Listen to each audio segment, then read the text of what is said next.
Borasiz.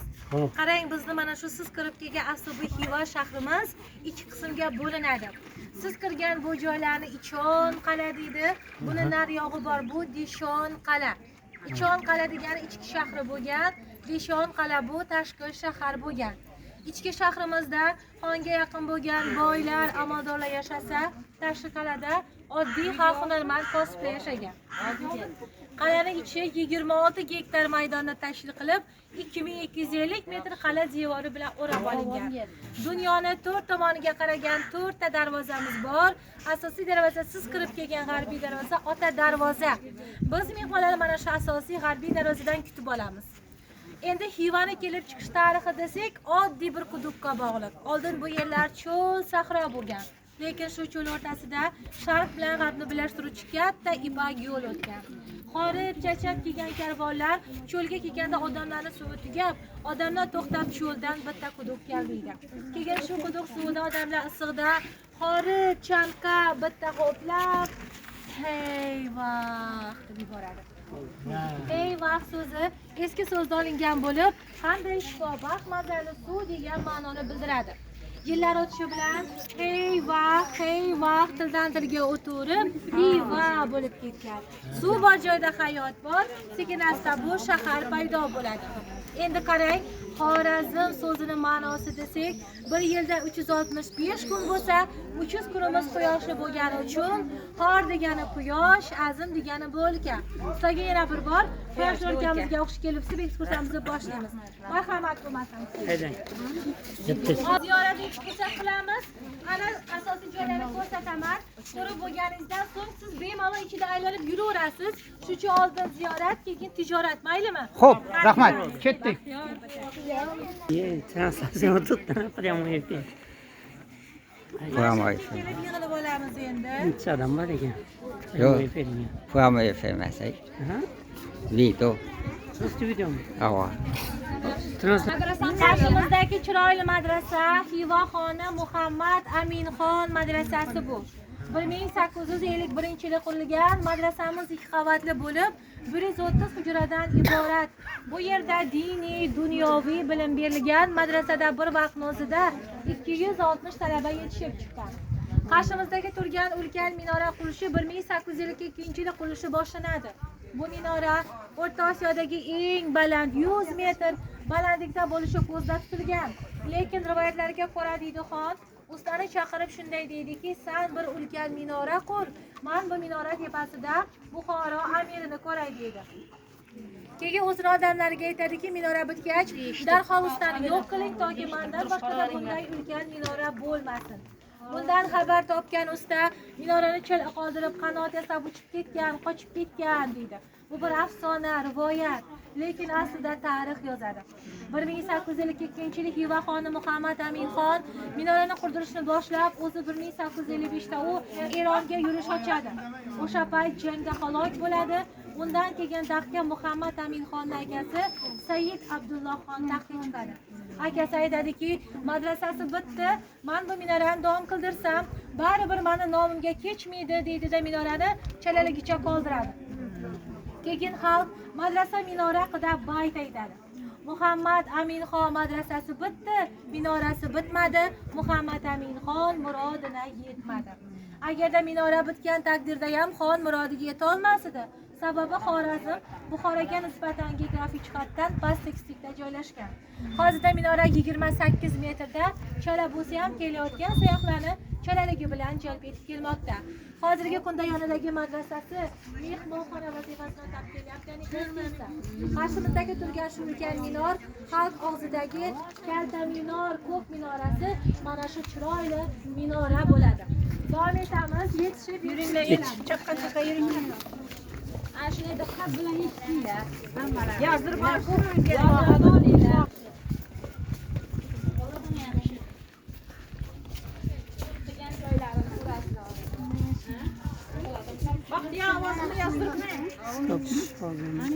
Mehmonlarimiz, bu kirib kelgan joylarimiz xonlar yashab o'tgan Ichon qala ichidamiz.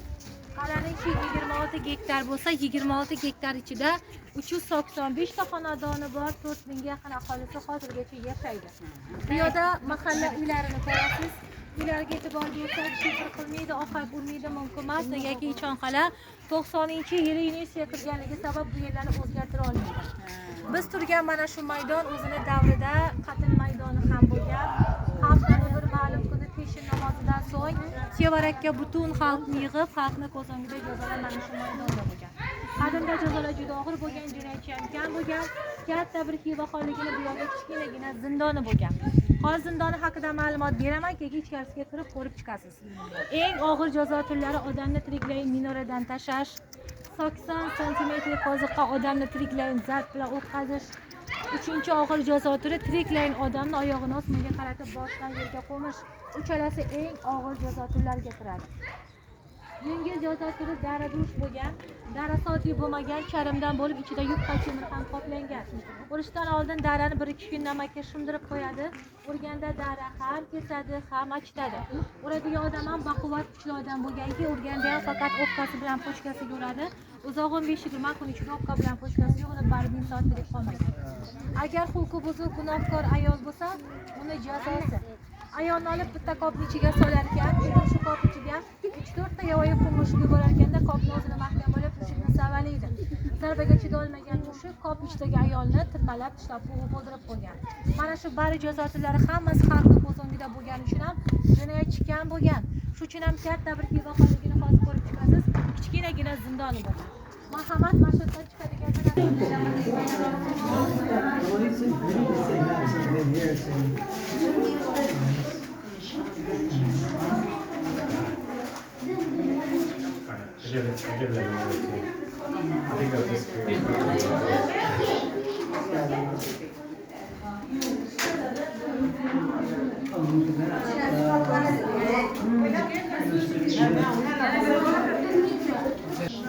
Zindan.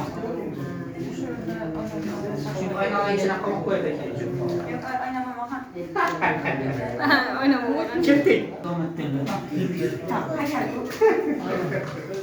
Uzakta desek uzakta görünür.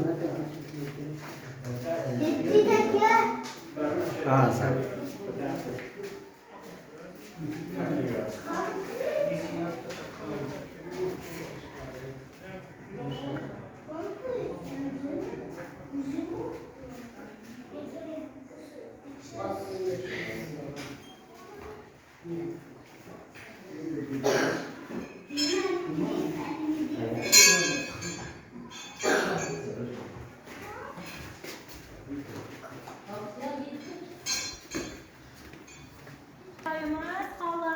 yozgi qabulxonasi. Yoz vaqtlari xon shayvona taxtni qo'yib, oddiy xalqni ayvonda o'tirib qabul etgan. Qish vaqtlari xon qabuli shu supa ustini o'tov qurib, o'tov ichi isilib, xon qabuli qish vaqtlari o'tov ichida bo'lgan. Qabulxonaning 3 ta eshigi bor. Birinchi eshikdan xon kirgan, ikkinchi eshigimiz vazirlik eshigi bo'lgan. Uchinchi eshik oddiy xalq uchun mo'ljallangan, oddiy xalq tanlangan vaqtlarda qabul qilgan. Icharaga siz xonni taxtini ko'rasiz. Asli taxtimiz 1870-yili Chorasiya tomonidan olib ketilgan. Hozirgi kunda asli taxtimiz Moskvada saqlanadi. Qari ko'rib chiqib xonni taxtini o'ting. Xabardor bo'lib chiqasiz. Zirasida ehtiyot. Xonni taxtida o'tirsam bo'ladimi? Qopqani ku. Doringda o'tirgan ekan. Hozir hammani yusi yaxshi. Besh qol chil. Ha bir de choy ichadigan yeri bu. Shu choy ichadi. Qani yur. Yettik.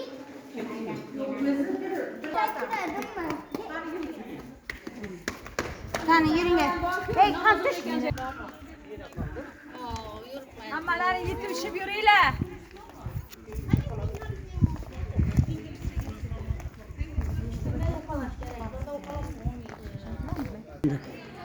Zapis, spasibo, ja się tam sypałem.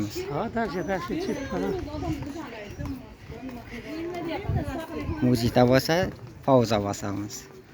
Ha.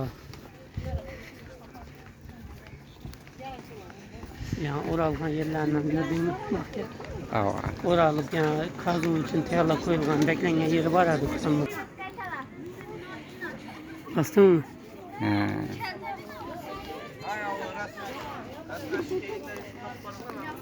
Sapı versin.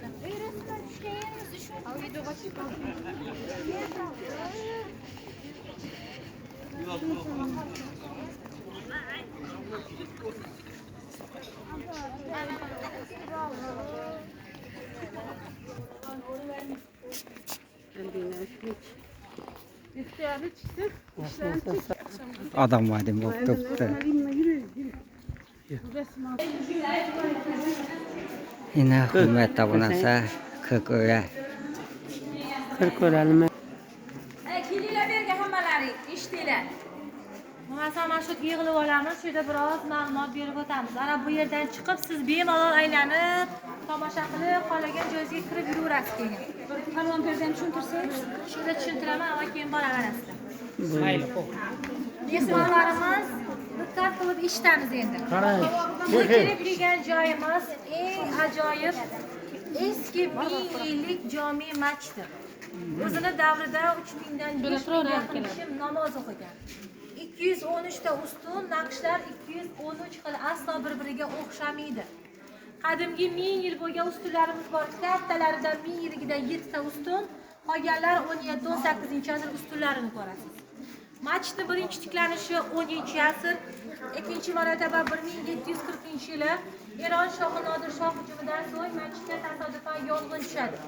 Nimaga Eronlar musulmon bo'lgan, masjid madrasaga tegmagan, qaytadan masjidimiz 1788-yili Abdurahmon Mehtar tomonidan masjid qaytadan tiklanadi.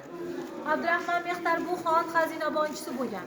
U mana shu masjidning ichida ishlaydigan, ustalar ovqatga ketadigan har gal bir tangadan olib qolib, bir tangadan olib qolib, masjid tashqariga turgan ulkan minorasini qurdiradi.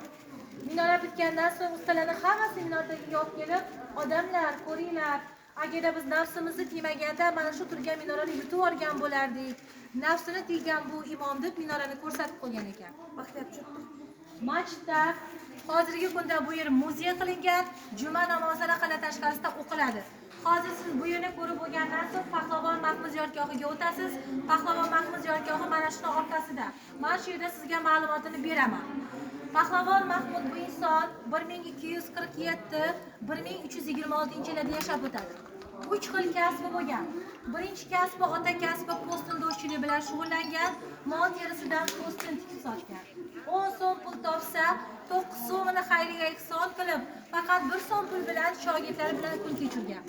Ikkinchi hunari shoir bo'lgan. Shoirlikda Xorazm Umar Xayyomiga tenglashtirilgan. Buni ruboylariga qarang. Qora tosh, dur kabi madam bo'lmas. Murchila zanjabil, shirin tam bo'lmas. Quloq sol kelib Piryovaning so'ziga, asli nodus odam sira mard bo'lmas. Borma aytmaganning dasturxoniga, qo'l uzatsang qadring tushar noniga. Qo'shma o'zgalarning barra kabobi, qotgan nonu sovuqning soniga. Uchuz qo'hi qofni kelida tuymoq, dil qonidan bermoq falakka bo'yoq. Yoyinki bir asr zindonda yotmoq, nodon sifatidan ko'ra yaxshiroq bo'lgan ekan. Uchinchi kasbi pahlavon bo'lgan. Hindiston, Eron mamlakatlaridan nom taratib, 79 umr mobaynida oila qurmay, kuragi yerga tegmayotgan pahlavon bo'lgan. Asli ismi o'zi Mahmud bo'lib, bu odamlar polvonlarni piridir. Bu insonga polvon pir deb atashgan. Lekin pahlavon Mahmud hayoti davomida oila qurmaganiga afsuslangan. Nimagaki yolg'izlik faqat Allohga xos.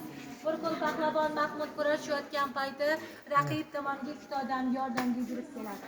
O'shanda pahlavon Mahmud aytadiki, "Ey bu kurash insofdan emas, sen birovlar yordamga suyanib meni jangda yutmoqchimisan?" deganda raqibi, "Bular birovlar emas, ular meni o'z farzandlarimdir.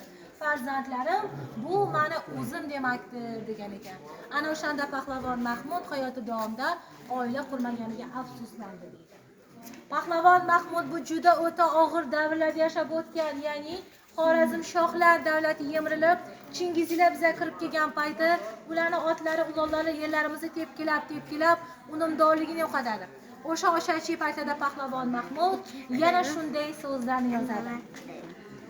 Zamona istamidim, ko'zni giryon ko'rdim. Har necha mashaqqat bor, men hamon ko'rdim. Nuh ming yil ichida bir to'fon ko'rsa, men Nuh emas lekin ming to'fon ko'rdim deydi. Ziyoratlaringiz qabul bo'lsin, kelish nasib qilsin, bemalol aylanib tomosha qilib chiqaverasizlar. Anona aytib bering edi bularga Hindistondan. bilan olib kelgan ekanlar. O'shanaqa Nima rivoyatlar bilan birinchi kasb orqalidan bitta onani olasi uchun albatta yengillik beradi kurashda. Keyin xorazmliklar undan xafa bo'lib Hindistonga tashlab qaytib ketishadi. O'zi bilan kelgan 5 ming xorazmga olib kelgan. bir ma'lumot terisini Mayli bo'lmasa, aylanib Aylan. Shu birinchi kasbini ishga solganda o'zi.